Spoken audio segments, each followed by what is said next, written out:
Welcome, everyone. Hopefully Zoom's let everyone in now. Hi, my name's Kate. My pronouns are she and her, and I'm the talent specialist here at Aquent Australia for UX, CX and service design. Today, I'm presenting from beautiful Yagle country in Yamba in northern New South Wales. And in the spirit of reconciliation, I'd like to begin today by acknowledging the traditional custodians of country throughout Australia. And I would like to acknowledge their connection to land, sea and community. And we pay our respects to elders past, present and emerging, and extend that respect to all Aboriginal and Torres Strait Islander peoples today. For those of you that don't know, we are Aquent here. And what we do is we are a global work solutions company, and we specialize in creative marketing development and, of course, HCD. We cover everything from traditional freelance, contract and permanent recruitment right through to building scalable on-demand teams for production, product development and more. We're here to help and support the HCD and the product design community. So please feel free to reach out if you'd like to chat about what's happening in the market right now, if you want some support in finding freelance, contract or permanent work, or if you need support in hiring great HCD talent for your team, we would love to help with that too. A shout out to the team at UX Australia as well for pulling together this week of workshops, events and the conference tomorrow and Friday. I can't wait. Literally logging off from this webinar, dashing to the airport and heading down to Sydney. A few of our Aquent crew will be there. So if you're attending the conference, please be sure to come and say hi to us. On to some quick housekeeping things before we get started today. So this is my first time hosting. Slightly nervous. We could be in for a bit of a wild ride. Hopefully the tech will behave itself for us. We've got just under 550 people registered to attend. So there's a few things we just want to flag up front. So if you need closed captions, you can turn them on. They're in the bottom panel of your screen. We're going to be using the Q&A section as well. So the Q&A panel also at the bottom to ask questions. There will be time at the end that we'll go through those. You can use emojis to react and respond and engage with what Jacqueline's saying throughout her presentation, also at the bottom of your screen. And Jacqueline's going to be including some interactions today. So you can comment and interact via the chat panel, also at the bottom of your screen. This recording is going to be emailed to you. And last of all, we really love feedback. So when the webinar finishes, you'll automatically be taken to a really short survey. Keen to hear your insights. Any of the information on here, it really does help in terms of providing content and future events that can help and support. So we really want to hear what you guys and girls are listening in for and wanting to know more about. Now, on to the reason we are all here today. It's with the greatest of pleasure that I get to introduce you all to our presenter, Jacqueline Ding. Jacqueline, for those of you that don't know, is a seasoned product design leader and a business strategist with more than 10 years experience in building design teams and turning big ideas into really successful products. She's worked with startups, enterprises, agencies in various locations, including New York, Vancouver, Tokyo, Singapore, and really lucky for us, she's now in Sydney. Jacqueline has also taught and mentored more than 350 designers and facilitated over 50 workshops, impacting more than 10,000 creative problem solvers worldwide. Jacqueline describes herself as thinking like a business person with the heart of a designer. So it is very fitting that today she's going to be discussing business acumen for designers and talking through how you can level up your business thinking skills and apply this to your design practice. Over to you, Jacqueline. I can't wait to hear what you've got to say. Hi, Kate. Thank you so much. And thanks everyone for joining for today. We have so much to unpack, so I'm going to jump straight into it. And feel free to use the chat panel to interact with each other. And for any questions, please pop it in the Q&A so we can get to it at the end of it. But today, we're going to talk about how designers can make more impact in business. So hands up in the chat or give me a thumbs up if this is your design life looks like at the moment. Let's have a look. Who's reacting to this?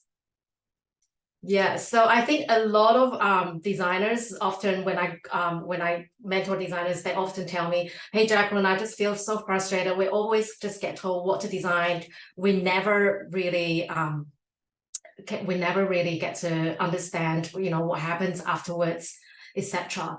Can everyone hear me? Yep, we can. Okay, great. Excellent. Sorry, I just want to double check. I want to make sure my mic is going.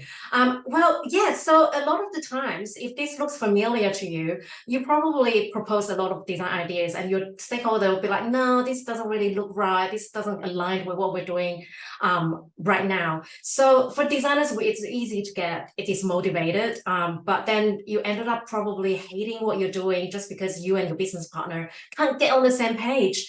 And many designers think of business, they fear business talk. It's completely out of their league, but you don't have to, right? A lot of the times, of course, stakeholders have the power to say no, but what's in between us and the stakeholders is often the misaligned of knowledge. We are expecting the stakeholders to know our values, but they are expecting us to know a little bit of business. Otherwise, they just don't want to spend too much time explaining it to us. So we always have to remember, never ever expect how much people know about what we know. It's all about being curious and being open-minded to chat to them and communicate to them. So I would say business knowledge might sound very scary at first, but if you try to approach it like a new language, at first, it's unfamiliar, but it could generate fear and self-doubt. But once you get around to that, it's just going to open up so many different conversations for you and your stakeholders. So let's do a little bit of self-assessment. I want to hear from all of the designers here. How confident are you now in connecting your design decisions to business outcome where you're at? Let's give it 0 to 10. Great. Okay, we've got Cynthia's got 8, which is pretty awesome. Julia's got 8. Yay. Awesome. There's a lot of people that's actually, a lot higher than what I expected. But never fear, we're going to go down to, some basic level. And perhaps I'm going to share with you some of the frameworks that I've been using, and you haven't been playing with these frameworks in your workplace yet, might be able to give it a try. So today we're going to cover 3 parts of topics. One is very essential business model and strategy. We're going to learn about how businesses make money. Otherwise, why are we here, right? Number 2, strategy mapping. We want to know how we measure the business goals in a company. And finally, is the most juicy one. Number 3 is desirability mapping. It's a framework that we can utilize to connect our design decisions to business success. So let's get into it. Essential business model. Why is it so important? So when we went to design schools, no one told us it's important to understand how a business make money. So why do designers need to know? Well, because essentially we need to go beyond design and we need to become a business partner. We're not there just designing pretty pictures. We are there to enable something in business happening. So let's touch on some of the typical business model here.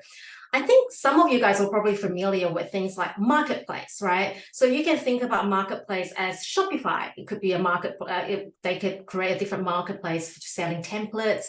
For example, subscription model. Zoom is a subscription model. We pay a monthly fee so that we can access to more features. So now there are more other business model might be unfamiliar to you, such as razor blade. Does anyone know what razor blade business model is? So razor blade business model, it's very similar. I'm not quite sure if anyone has watched that ad. It's like pay $1 for the razor blade.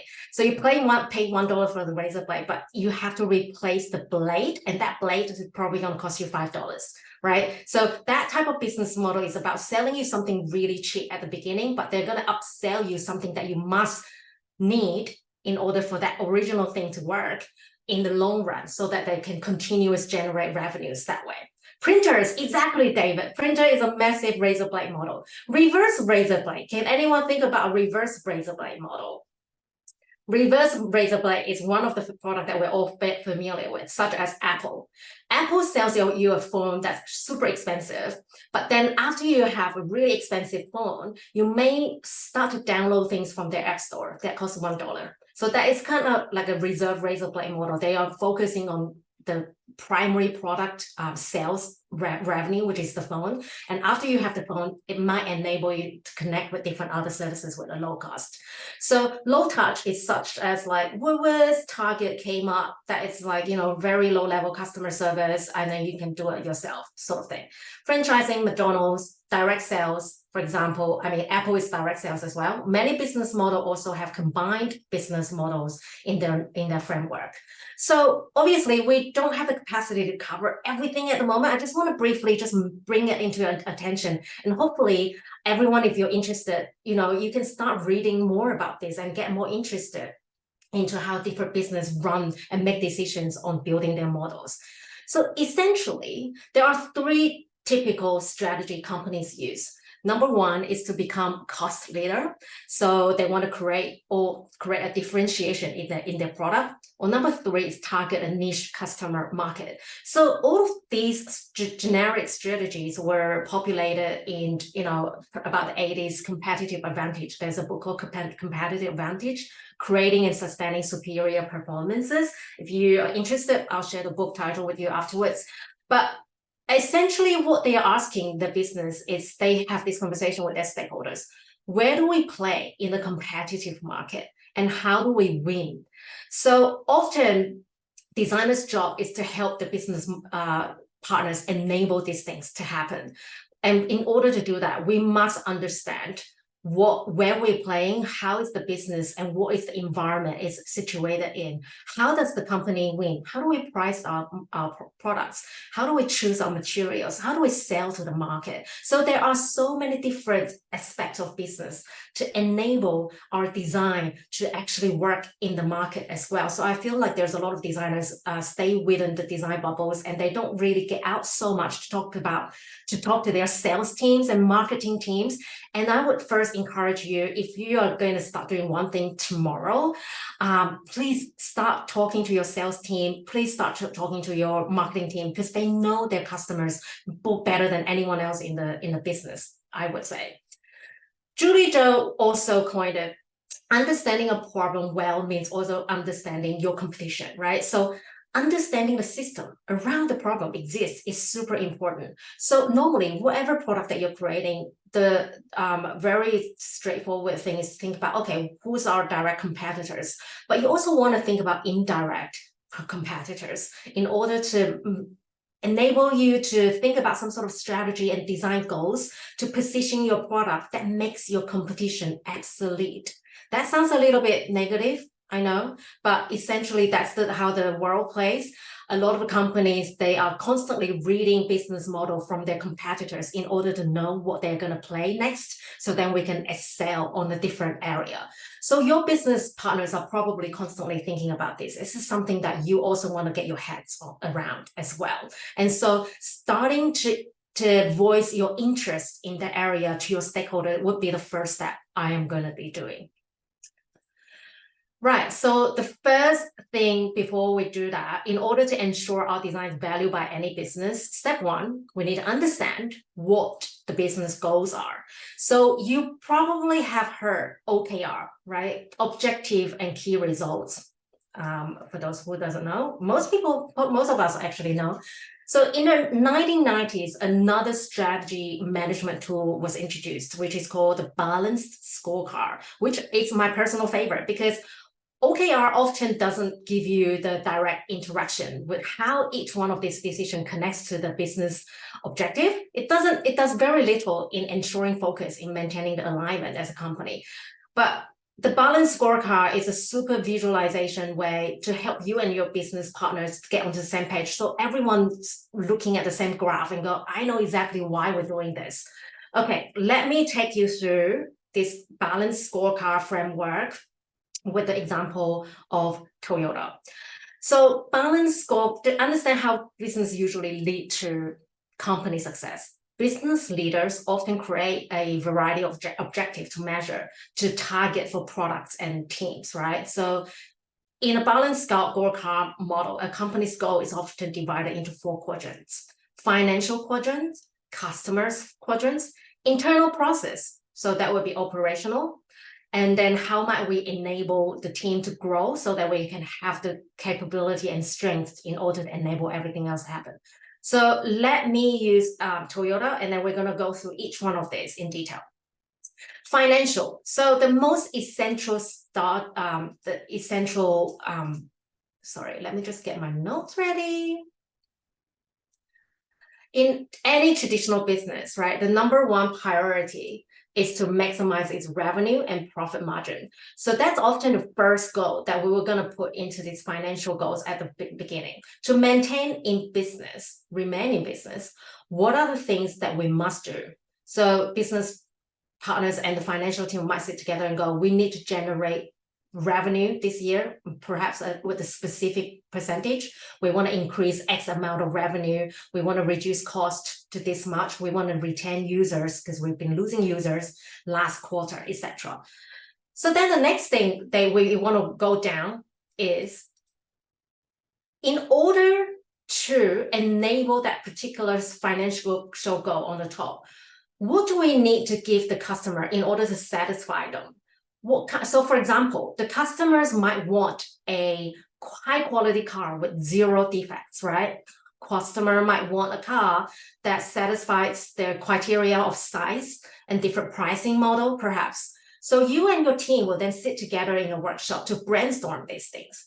We're going to go down to the list, and all of these 4 things are in its importance in order. The next thing is to meet a customer objective that you've just listed.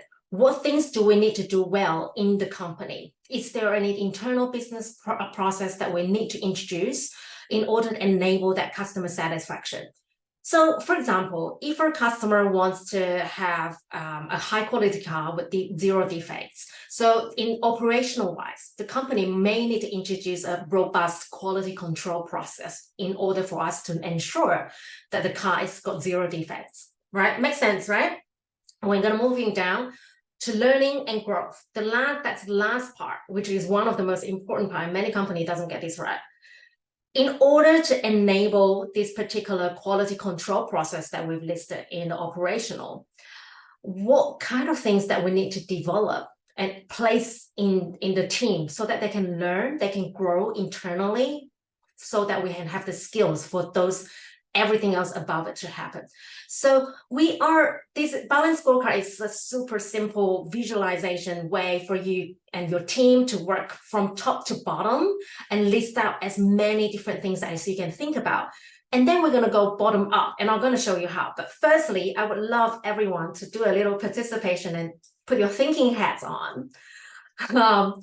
Let's say if Toyota wants to increase sales revenue for 24, right? I love how everyone's talking about the models of the cars here. I don't know, I just Googled it, but I just felt that it's very 80s and I kind of like it. Anyway, increasing sales revenue, if that is the financial goal that everyone in the company is trying to achieve, can we please write down anything you can think of as a customer? What do you want to see from Toyota in order for you to give them more money? Let's put in the chat. Safety, 100%. That's like absolutely essential.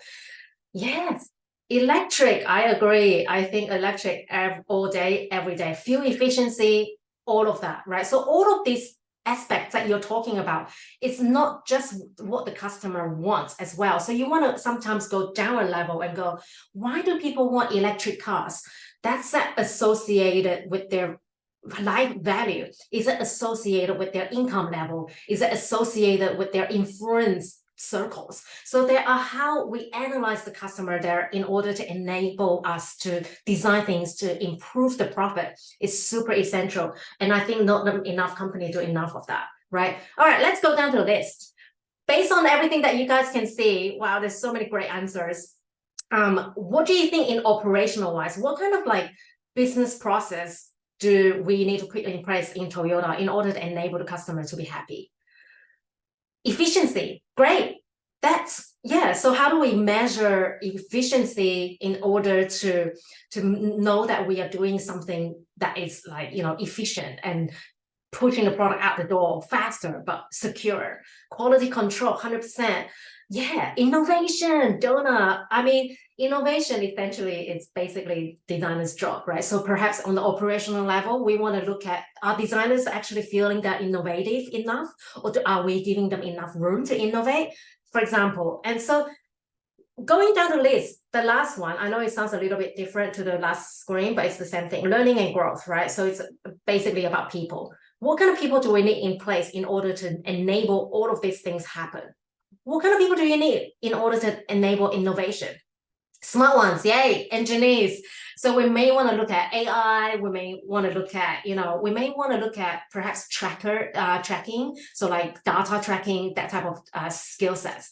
So great, I'm glad that a lot of you guys are getting this, this idea of like how this actually can work with you and your team. So in all of us, we don't work in the same company, right? But we look at this, we can already ideate so many different initiatives based on each one of this level.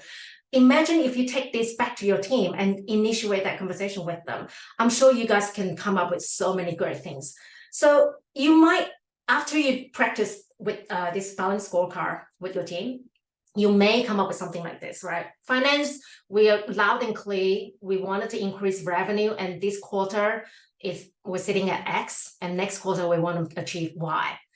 Okay, so then everyone jots down their idea and go, okay, we then need high quality car. The customer wants high quality car, and here you want to make sure that you have your marketing team, your sales team, because those people talk to customer on the daily basis, right? They know what people want, and also of course designers as well, right? So you get everyone to sit down and then just sort of brainstorm from top to bottom, and you probably ended up with something like this. But we're not done yet. Next step, what we're going to do is we're going to have to align on which initiative we're going to work on together as a team. So what we do is getting everyone in a workshop, whoever stakeholder that you invited, to get them to connect the dots, right? So we're going from bottom to up. So in a balanced scorecard, it will become something like this. Each arrow shows the relationships between the bottom objective and how that connect to the top objective. Right? So, and there is no one single initiative that gets left out. Everything connects to something. Otherwise, that particular suggestion is probably not worthy to be on this graph and shouldn't be a focus at all. So as a team, you guys do this connection together. And once you do that, you can then, as a team, silently, I would always vote, get everyone to practice silent workshop versus active talking workshop, because as long as you have people talking actively, you're going to lose momentum and everyone's going to be like, but I think this one's more important. I think that one is more important. I mean, how many meeting times have we lost to just endless egos going, I think my opinion is more important than the others, right? Of course, you're going to also have your CEO in the room as well. So that could be like a group thinking scenario. You want to avoid that. So what you do here is you give everyone one red dot. It could be physical red dot, like a sticker, or on the Miro board or like brainstorm board, whatever. You give them a red dot and get everyone to just put that one red dot on the one single objective that's the most important, that they believe it's going to enable this revenue to increase. And you're going to end up something like this, right? So let's say people put red dots on those two, which is great. These two connects together. And that naturally will then allow you to go, okay, in order to increase robust quality control, we need to promote managers to look after the factories, or we can then, quality training our process for new joiners. Which one do we want to focus on? It's going to allow us the biggest opportunity to allow that happen. So we then decide as a team on the red dot voting methodology. And quickly, you can then come up with something like this to focus on. So then designers, stakeholders, CEOs, sales teams, all of the other teams in the same room looking at this. And this balanced scorecard is magic. Like this, it's a quick way for you to sort of like align on the same page. Your business stakeholders, the senior level CEOs or sales lead or whatever, or product lead, they need to come with a very clear idea of what the business objectives are. And they should be, because if they're running a business, they need to know what their numbers are. So what do you do after this? Everyone's asking, great. So you then have something similar to this. Now we have picked objectives that everyone's voted, everyone's aligned, great. We're going to put this objective into an objective strategic table like this. Now this table looks very similar to most of the OKR format many of us has already been through in different projects. I believe, I hope you have been shown some sort of OKR models in the projects that you've worked with. If not, great opportunity to start the conversation tomorrow, right? So in a business review, most companies do look at all of these numbers and based on the objective that they wanted to achieve, then they will then talk about how we're going to measure this. So in order to achieve a high quality car, we want to measure how many cars have we got recalled, how many of them is got reported defect post-accidents, right? So the target this year could be like this. And that's how do we get that number? That's because they've been looking at every single year. They are very clear on the number every single year. And they might plan for 2023, 2024 as well, based on this objective. So this is how you and your team break down each one of these objectives and then break down how you're going to measure this and put down a goal and target. Now, from there, you're going to assign each one to a different team. So high quality car, zero defect, maybe you're going to assign to this product team, and some other product team is going to own that particular strategic objective. So then now everyone's starting to work up towards the same level. Okay, great. Whew, that was a bit of a mouthful, but we're doing good, I hope. I'm sure there's a lot of questions coming through. Allow me to go through that at the end instead. So now that we know the business is going through what we're going to focus on as a business, we wanted to move into the next most important thing, and every designer is here for it, right? How do we connect design initiatives to company success? The truth bomb is your customer actually don't care about how your business performs or how many customers you have now. All they care about is the value they get from your product. So designer here, this is basically our job. Our job is to make sure we have a huge responsibility to make customers love and pay for the product we deliver into the market. Another truth bomb, I have never actually experienced a business organically step out of its way to create a mature condition for all of the designers. That said, to make it happen, designers must step out of your comfort zone. Talk a little less about design, talk a little bit more about business. That is the only way you can start bringing the business into your design world and bringing your designer into the business world. And that is the reason why companies like Netflix, Apple, they have mature design teams that enables them to connect those ultimate outcomes to their organizations together. We've all seen this Venn diagram, right? Everyone's seen it to death. You Google like design and images on Google, this is everywhere. So a lot of the time, designers' job is to help companies win by creating competitive advantage, which is innovation. Now, to achieve that, we must establish right conditions by clearly demonstrating your work via perhaps aesthetically, how customers interact with our product, storytelling, what's our brand look like, what's our message our brand is delivering on a market level, what kind of data are we measuring, and what kind of tone and voice are we talking to the customer. So innovation is the one approach to gain competitive advantage. Of course, designers are regularly included when those discussions are happening in the company. You know, when people want to talk about brand, okay, we're going to get the designers into the meeting room. We're going to talk about how users work. We're going to get designers into the meeting room. But designers often shut out of the process when other approaches are being considered.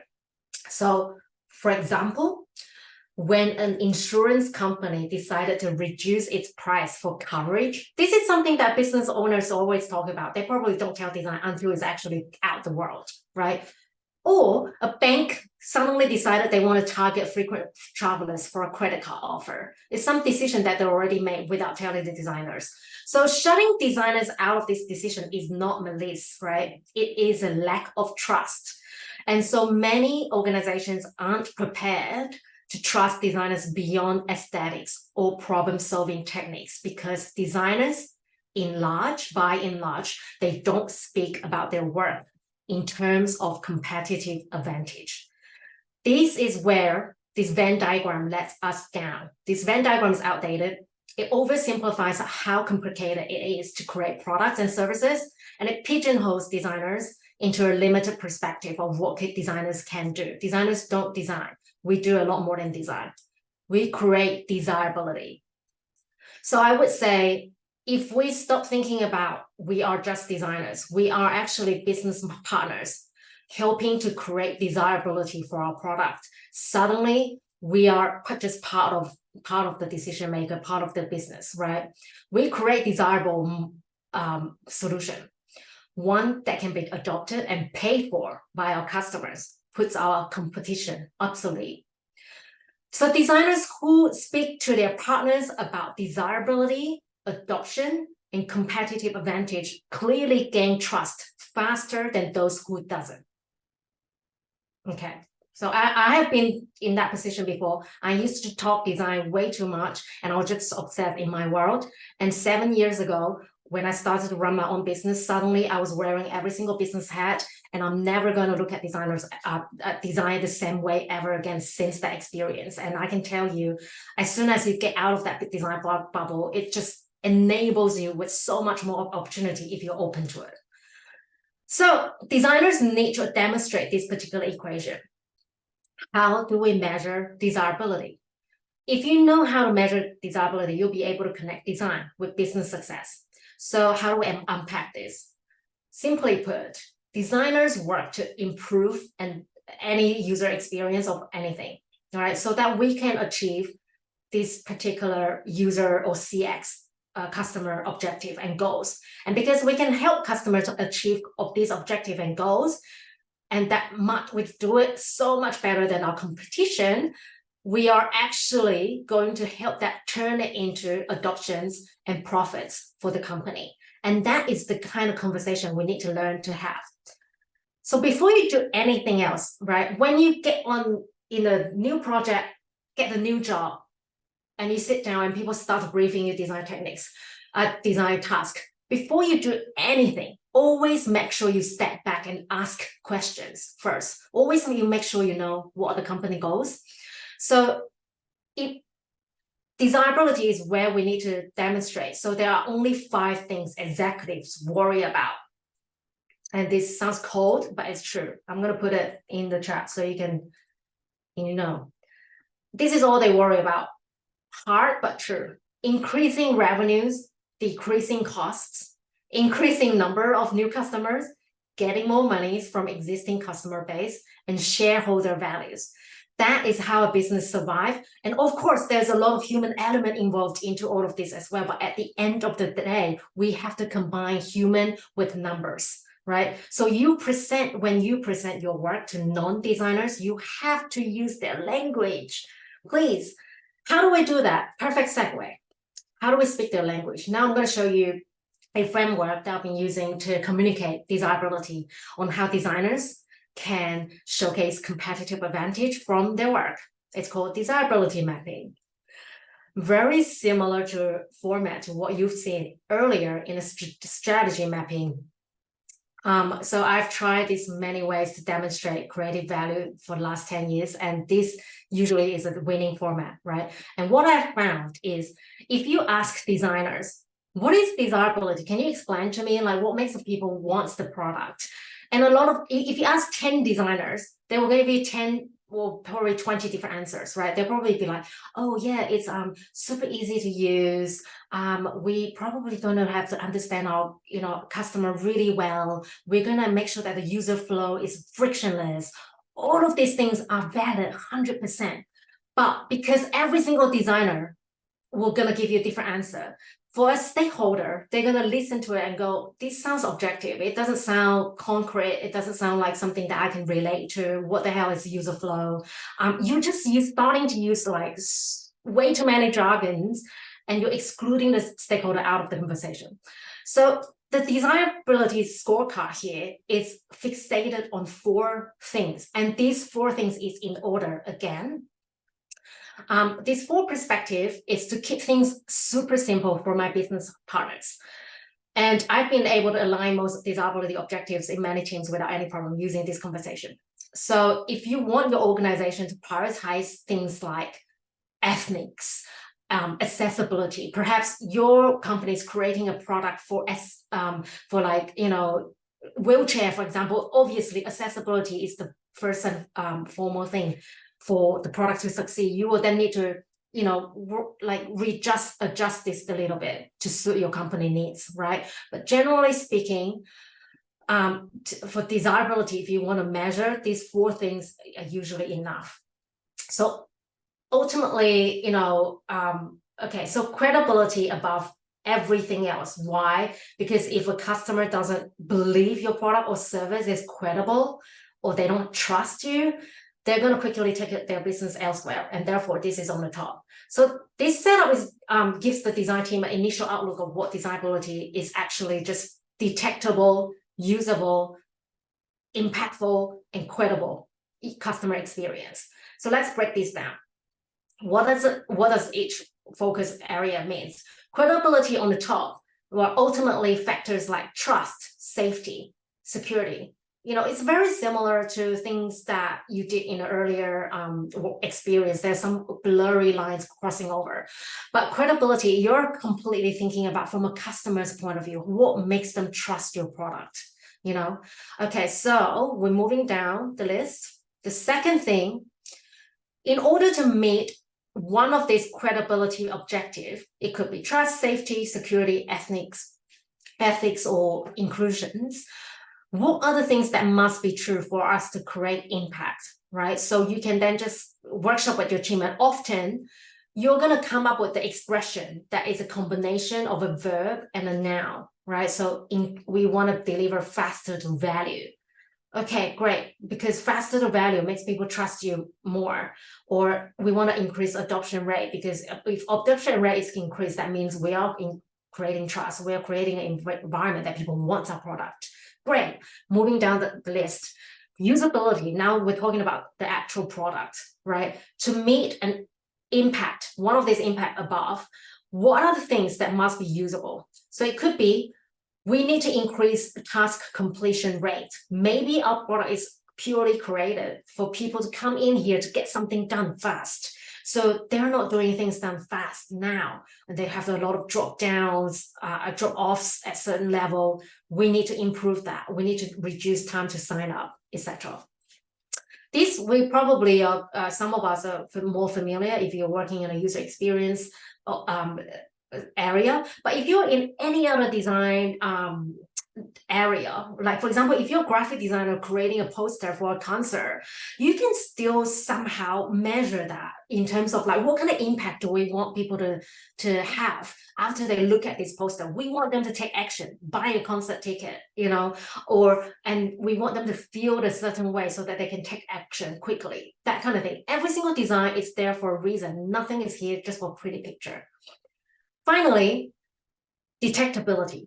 To meet a usability objective above, what other things need to be detectable? So we might need to hire data scientists in order to help us to track task completion rate, or we wanted to adopt more data tracking tools for us to, you know, be able to see what's working, what's not working, so we can improve that in order to then we can improve the impact, then improve the trust. So this is a very similar thing that similar to what you've seen before in the viability scorecard, but on the designer, putting the design thinking hat on, putting the user's hat on. So a lot less business thinking, a lot more user focused thinking. This scenario, I would also have at least the designers and the product managers or project managers, marketing managers, if you're working in a marketing team, to workshop this together. So you may have you're going to end up with some sort of clear objectives like this for each one of these, right? So now what we're going to do is we went from top to bottom. We're going to start brainstorming from bottom up again, and this is exactly how we did it, like how we did it in the last exercise. We're going to connect the dots. So, and that becomes, we must improve data tracking capabilities in our team, so that we can then keep a track on how many error rates is being created during user flows, the users to complete their task. So if we can detect that, we might be able to reduce it, redesign the platform to reduce it, so that we can increase task completion rate. And if we increase task completion rate, well, because that's super important for our product. Our users come to our product, they pay the money for us to help them complete something. If we can increase completion rate, we then increase user trust. And what does that do in a business? That is when you start bringing back in the viability scorecard.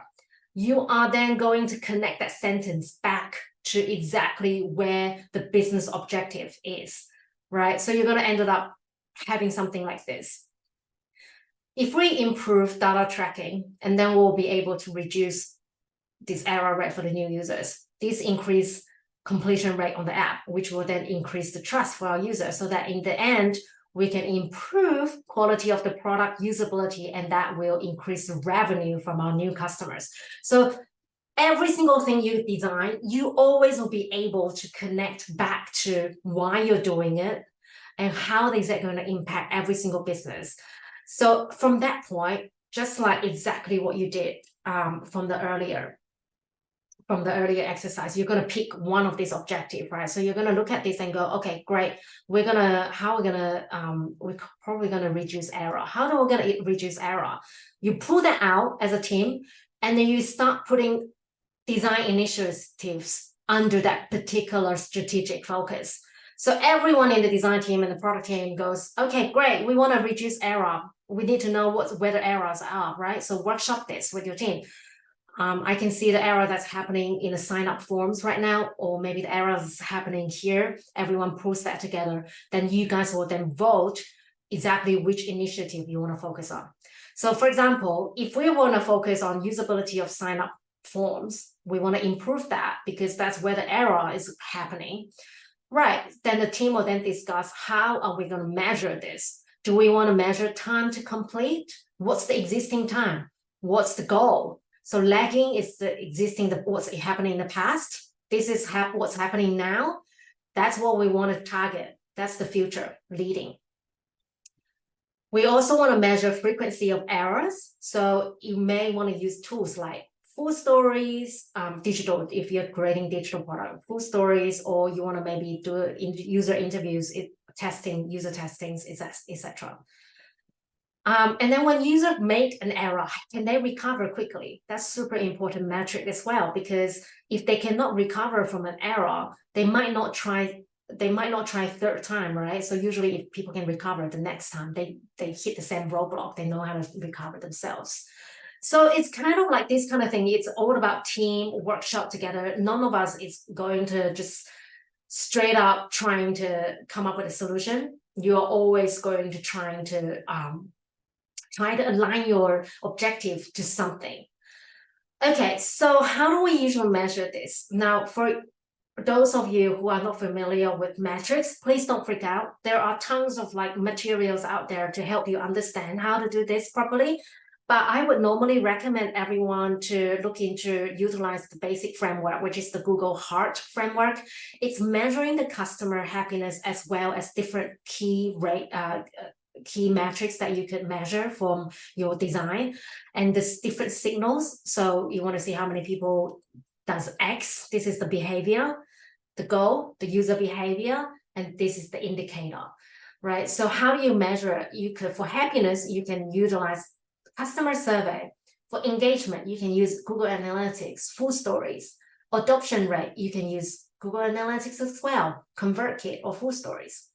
Retention, GA as well. Task succession, also GA or FullStories. So there are a lot of different tools that enables you to get those data. If you don't have access to those tools, I would make friends with your business partners from the sales team or the marketing team, because the moment when you start making those connections, they are going to feel so good that our designers is finally interested to know our conversion rates, and your marketing team will definitely be able to help you, because for them, their best interest is also making sure their work delivers the best value. So I'm sure you and your marketing team will be on the same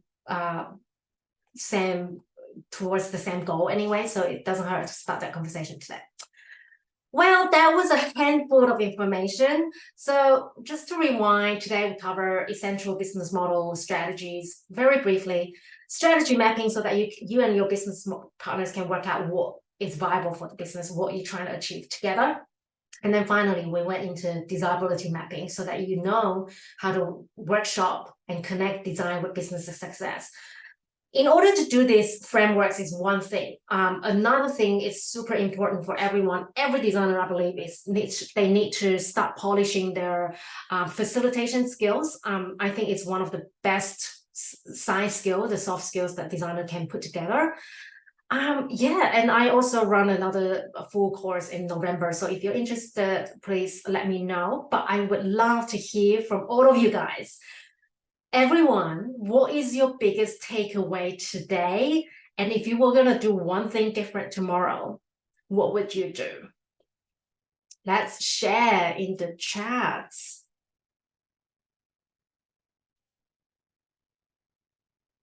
Thanks, Dave. Yes, Lynn, reminder of the heart model. Yeah, that is always a really good one. Jen, strategy mapping is great, isn't it? It's super simple. Everyone can do this. The heart model is, yeah, definitely. The heart model is super brief. But if you Google heart model, there's tons of articles out there to guide you how to work this with your team and what to measure. There are a lot of processes that you need to put in place, but everything can start from ground up, even if you have zero budget. Okay, so yeah, importance of speaking your language. Thank you so much. And if you have any questions, we're going to start answer all of your questions now. So I'm gonna stop sharing and we're gonna go into Q&A. Woohoo! Oh my, Jack, that was absolutely amazing. I knew we were going to be in for a treat with today's session. You certainly did not disappoint. Phenomenal. I'm sure so many actionable insights to really help people navigate that shift into that business mindset. The desirability mapping tool, I've got no doubt that I'm going to be seeing that pop up in lots of case studies coming through. But I really love the interaction, and thanks to everyone for getting so involved with that as well. Just a reminder, we're going to be moving on to the Q&A now. If you've not had a chance, head on over to the Q&A panel to either upvote your query or pop in a question if it's not been mentioned already. Did I mention we love feedback? So if you do need to pop off now, we will be kicking you straight through to a survey when the webinar does finish. Really keen to get your insights. And yes, to all those who've asked, absolutely, we are recording and it will come out to you very, very soon. Onto the Q&A. Jax, do you want me to read through some? Shall I go with most upvoted? Okay. Yes.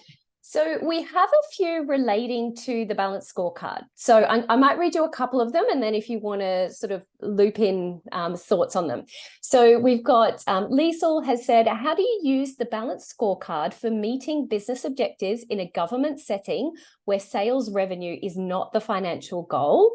There's a couple, I might just bundle a few together if that's okay, or do you want them one by one?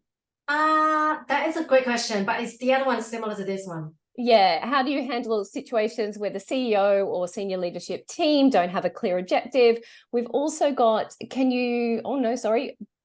upvote is shuffling my things. Where does risk sit in the balanced scorecard framework? For example, banking services would have finance and risk goals. I think that's all on our balanced scorecard side of things for now. Yeah, awesome question. I'm going to answer the first one because it's public sector is very different to the private sectors. So today's content, of course, I focus on private sector as most companies. But if you're working in public sectors or nonprofits, remember the viability scorecard. We have the financial objective on the top, right? In the public sector or non-profit, because your funding is coming from the value that you created, you're moving the financial objective to the very bottom. So what you have left is the customer objective and everything else in the same order, but the financial objective is at very bottom. So that's what, so that's what I would do with so making sure that we're focusing on the key customer deliverables this year in order to get funding. That's usually how governments work. No problems. And what about the risk? Where would risk sit in that framework in your experience?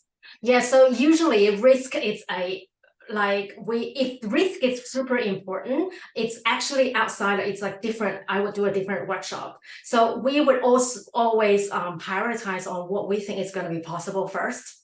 And then when we take out that objective and take out that strategic focus, we have a complete separate workshop to focus discussing on this strategic objective, because you want to make sure that the goal is clear, and all of the other things is it's more like different ways to come and achieve the goal. How do we work around the different risk? So it's much effective if you can pull that strategic objective goal, make it a different workshop, and discuss that separately, and that involving risk arrangement. Wonderful, wonderful. Now we've got a question from Grace, who has asked, I'll let you pause for a bit of a drink there. There was a lot of talking earlier on. Grace has asked, can you talk about a time you couldn't convince stakeholders of the importance of design and how it can help the business grow, or help business growth, sorry. How did you navigate that? Oh yeah, it's good question. All the time.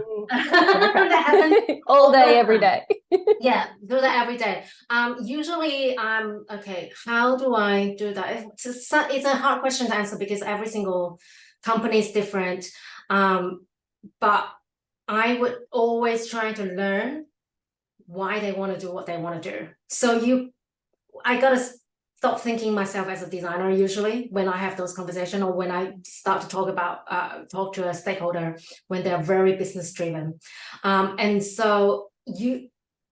usually if a business founder that they think design is playing something to enable their business objective, I would also turn that into a question and ask them, what do you think, how do you think design can contribute to enable that happen for you?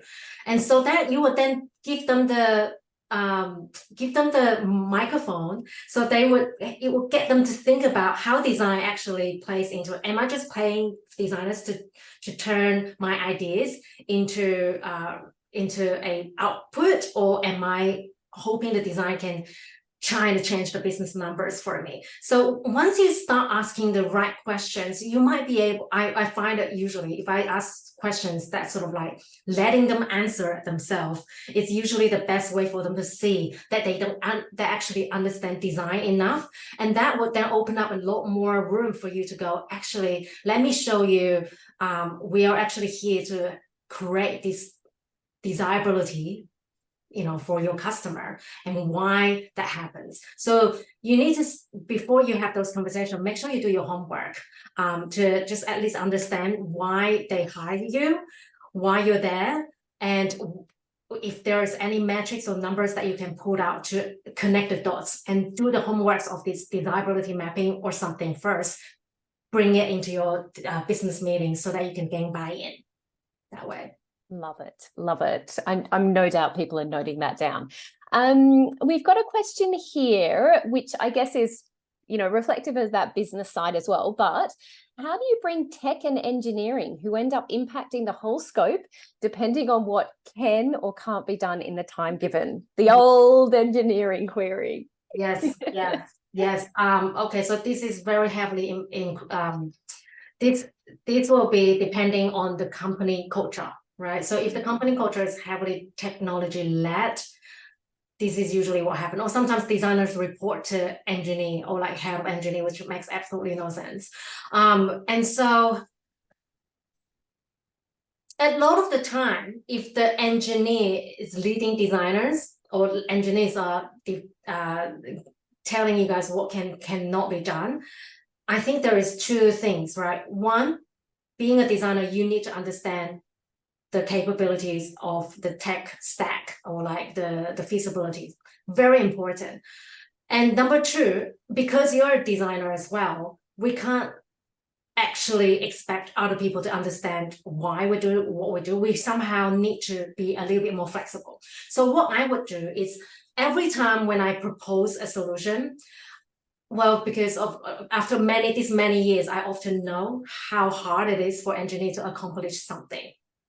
So if I always have like this ideal idea, like perfect, this would be the perfect solution we put forward. And if this perfect solution is going to take a long time, which sometimes I know, sometimes I don't, I always design level 2 idea and level 1 idea that's like super easy to accomplish. I know it's going to take super minimal effort from the engineer to accomplish in order to achieve the similar goal, maybe just taking a little bit longer. So every time I do a proposal, I don't just give them the perfect idea. I will come with like 3, and I would sort of gauge their vibe on which one they think they're putting the biggest objectives. And if it's always a trade-off, right? If I look at it from a business perspective and go, if I'm a business owner, would I pay this team 3 months of time to build this thing? How much ROI is going to give me? And if this thing is my perfect design is not going to, I think it's not going to give perfect ROI, I'm going to be right away, I propose the level 1 idea, because we always need to make sure that we have the easiest achievable way to measure something. The moment you put things out there in the market, the moment you're measuring, that to me is more important than a design solution that's perfect, because that is more like ego than anything. Love it. Love it. We've got a bit of a quick one here from Natalie that a few people have upvoted, which is, what are your thoughts on designers doing an MBA to lift their business acumen? I love that. I've met quite a few designers who've done MBA. I personally have considered that by myself.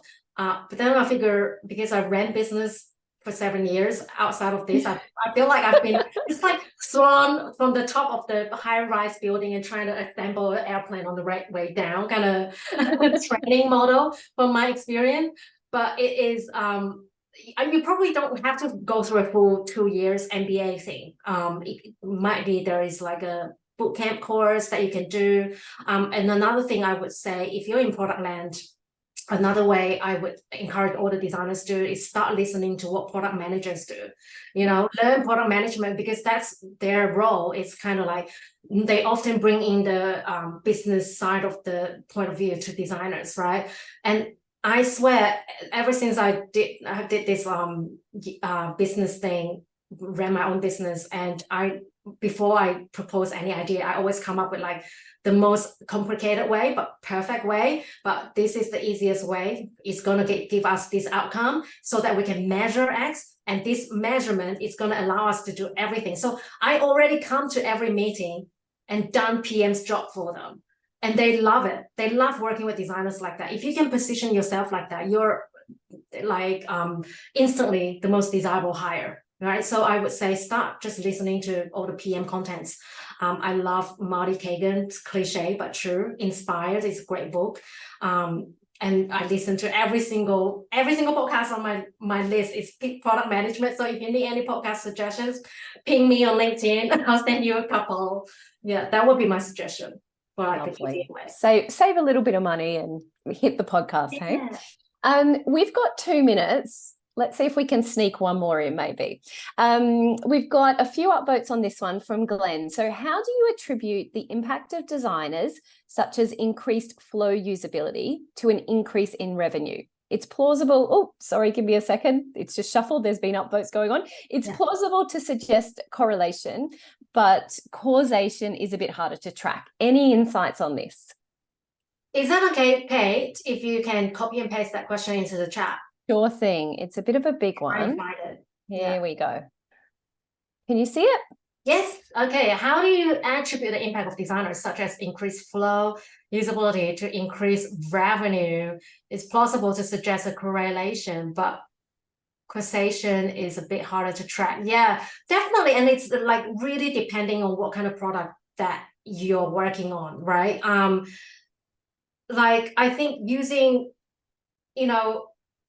you can track if you're like in a retention team. So for example, you then need to understand what's the like how many users being retained and how many users like churned. So a lot of the time business want to check churn rate, right? So if your usability is not good enough, most likely that will cause a user to not log in or not completing the task, and they eventually just don't come to your product anymore. So that is kind of like an indication of the business probably going to lose this user. So if you're charging them on a subscription model, you can almost like track how many users that we're losing on a monthly basis because of this particular issue. Like hypothesize wise, and then quantify it into some sort of like a number value of how much money this business is potentially losing due to X friction that we're creating. And if you can prove this friction is the key reason the users are dropping off, then that will be able, you'll be able to prove how this is going to impact the revenue. So you definitely need your help, your business partners' help. Talk to the people who knows the numbers, the data scientists, the analysts. Yeah, you need to make relationships. Yes. Yeah, get some stats to come in and back you up. That's right. Wonderful. Well, we've just hit 2:01, so we're going to have to wrap up. It's a wrap for today, everyone. We've managed to get through with no technical issues, and I am so pleased. My anxiety's dwindled down. Thank you so much to everyone for attending today and really interacting. It's been fun. We've got a lot of questions that haven't been answered, so we'll try and find ways to get those resolved with some content potentially. And a massive, massive thank you again, Jacqueline, for joining us today and generously sharing all your insights. It was phenomenal. I was like typing notes, trying to keep track of the tech. It was brilliant. Another little shout out to the UX Australia team for pulling together this week of events and all that they do in supporting the HCD community. Have a wonderful day, everyone. Hopefully see some people in person in the coming days. And thanks again, Jax. You are amazing. Thank you. Feel free to connect me on LinkedIn, everyone, and have a lovely day. Thank you. Bye, Sol. Bye.